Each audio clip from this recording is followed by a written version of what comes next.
Thanks for stopping by. Make sure you subscribe if you enjoyed the video, and if you're interested in watching my videos a day before they're released, consider becoming a channel member. All 3 tiers get access to community members only posts. Every time I schedule a video for upload, I'll send out a link for all channel members to be able to watch it before it goes public. Click join to learn more about the perks.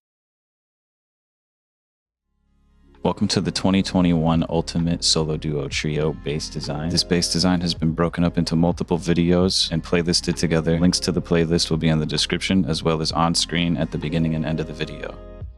The video that you have currently selected is the showcase and walkthrough of the bass design itself. In the second video of this bass build playlist, we will go over how you can take this 2x2 starter bass, a regular 2x2, and turn it into this compound. And we'll go over everything, including electrical and the compound itself. Again, just to make sure everybody's on board, the link to the playlist is in the description below, as well as on-screen annotations at the beginning and the end cards at the end of the video.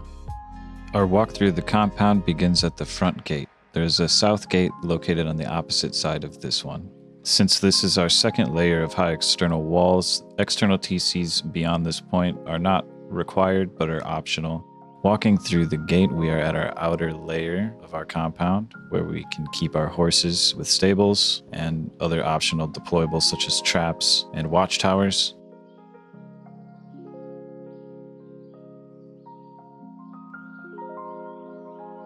If we take a look into the inner layer of external walls, you can see that is where our large furnaces and refineries are located, along with large water catchers for our farm, which you can use for hemp or berries to create tea.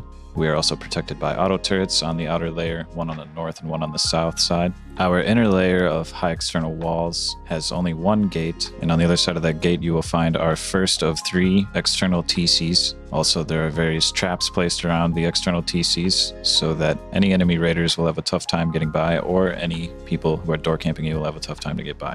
These are just the basic external TC bunker bases. We have our auto turret extenders in there as well, utilizing 2 branches so that our auto turrets can be 30 units plus away from main power. We also have the other auto turret located on the south side. I would recommend that you use some sort of long range weapon like a bolty or an LR with a flashlight so that it offers some sort of light to you in your outer layer without the use of extra electrical power. Located on the south side of the inner high external wall is our 3rd TC, located in a second bunker. Inside this layer, we have enough room to land a scrap heli. If required, you can rearrange these large water catchers and you'll have enough space, or you can just land over here by your large furnace and oil refinery, which is duplicated on the other side.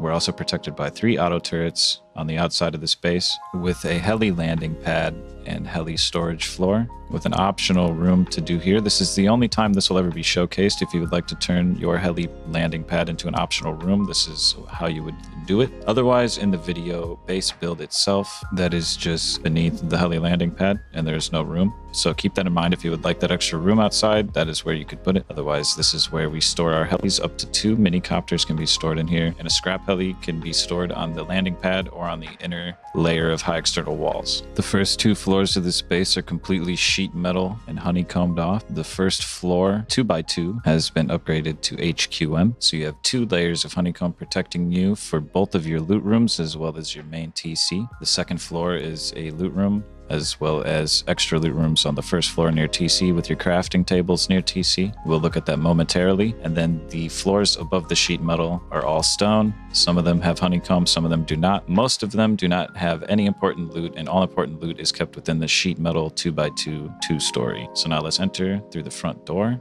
Airlock. It is not required, since we have 2 layers of external walls, to have armored doors, but garage doors are probably required for this base as a minimum. The armored doors can be obtained at a later date or on a different wipe. Whether or not you're playing on a modded server or a vanilla server is going to impact your chances of obtaining armored doors. So this floor is broken down into different levels. On our first floor is where our TC is located, behind an airlock triangle. We have some furnaces located down here along with the loot room on the right side of our TC. And we have some extra boxes along with our cooking area and crafting area. We also have traps set up next to the TC for some extra base defense. You can fit up to 5 bags down here behind the triangle airlock, but it is recommended that this is used for trios, duos, or solos. Keep in mind these deployables are placed the way that I would do it, and if you would choose to place the deployables in your own way, that's completely up to you. Go for it. So now we're going to take a look at the second floor, and you'll notice that every single floor utilizes a triangle ladder hatch and a garage door to compensate, since we're using ladder hatches for raid cost to get to the floor above. As previously stated, here on the second floor, which is completely honeycombed off in sheet metal, we have our secondary loot room along with secondary initial furnaces. Before you get down your high external stone walls, this is where you will smelt all the metal frags and sulfur that you'll need until you get to that point where you've compounded your base and begin utilizing large furnaces to smelt your metal frags and sulfur along with this, which you can transform into your charcoal factory once you've got your base compounded. The floors above us should not contain any important loot. All main loot should be kept on the first floor. All secondary loot should be kept on the second floor. And then on the third floor is where our heli pad is. We can store up to 2 minicopters upstairs. So let's go take a look at that after we close these doors real quick. This is what it'll be like once you are navigating through your base. You will probably want to be opening and closing doors behind you. This is why the space is only recommended for a solo, duo, trio, because of the amount of garage doors and the way that we go between the floors with the triangle ladder hatches.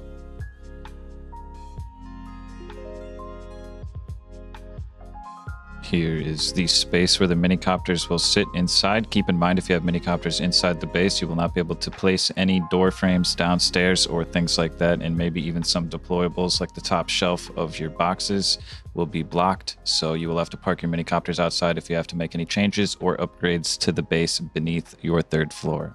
Let's head up to floor 4. This is where we have our farm block. So that is 4 large planters on our 4th floor, which is the equivalent to 1 farm block if we're talking about it from an electrical standpoint. The circuit for this base build will have its own video located in the playlist, and I will repeat, the playlist link is in the description as well as at the beginning of the video and at the end of the video of every single video within the playlist. In the future, I will most likely schedule all base builds as a playlist and separated videos as the new electrical and water systems implemented within the recent updates of the game have made it quite complicated and lengthy for YouTube videos on base builds. This way, if anybody doesn't want the electrical or water systems associated with the base design, they'll be able to skip over that part completely. And if you do want it, you'll have a separate video to watch on it. The 5th floor of the space is just the electrical control room, and you can also place your mixing table up here as well. Back here is just where we have all of our electrical components set up, and a second location as to where you could place other deployables down if you need some extra boxes or whatever that might be, such as this mixing table. This is where you'll have the extra space for all of that. And just again to reiterate, the circuitry for this base design has its own video located within the playlist, separate from the base build itself, as to make it easier to come back and relearn the electrical systems for this base in case you forget. The switch that you saw me flip on screen is our auto turret main power that turns off all of our auto turrets within the compound so that we can fill them up with ammo.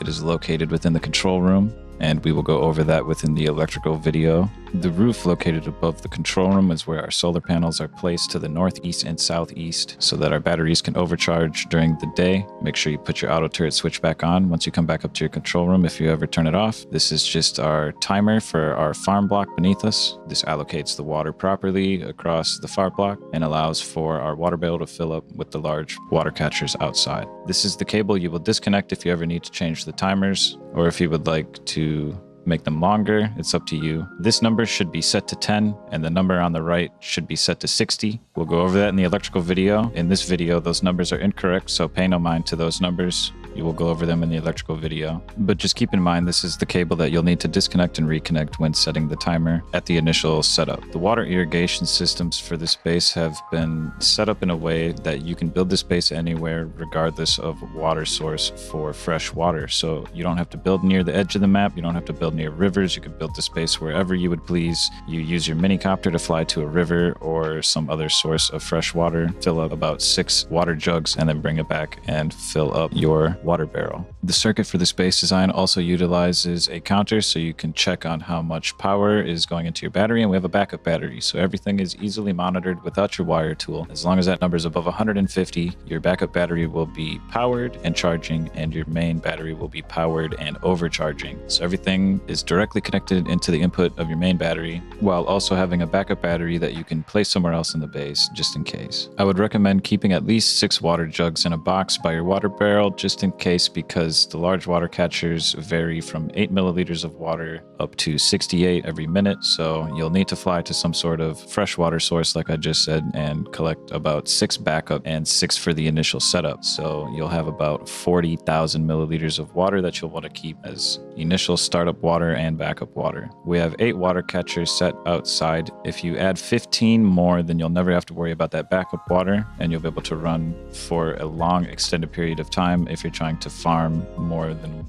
like 1 week. So if you're on a monthly or bi-weekly server, you don't have to worry about that. And here's where the pump is located to control the input of the water that goes into our water barrel from the large water catchers. Put that right beneath the barrel.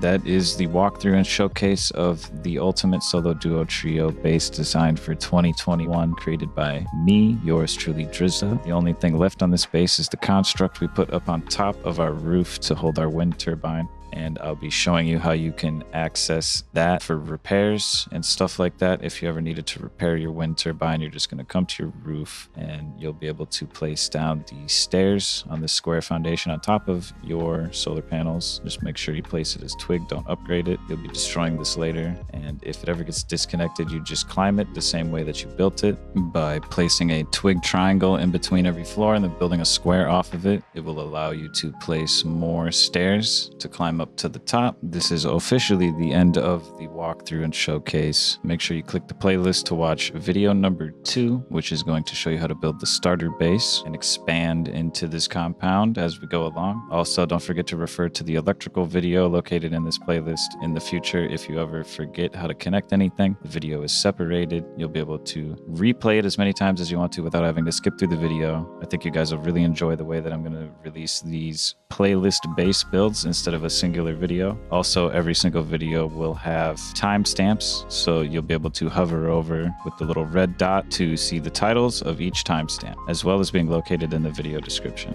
Thank you guys for watching. Don't forget to subscribe and like the video. Leave a comment telling me what you would like to see in the future, and don't forget to check the video description for all sorts of links to my other social media pages like my Twitter and Discord and other relevant information associated with each video. Catch you guys in the next one.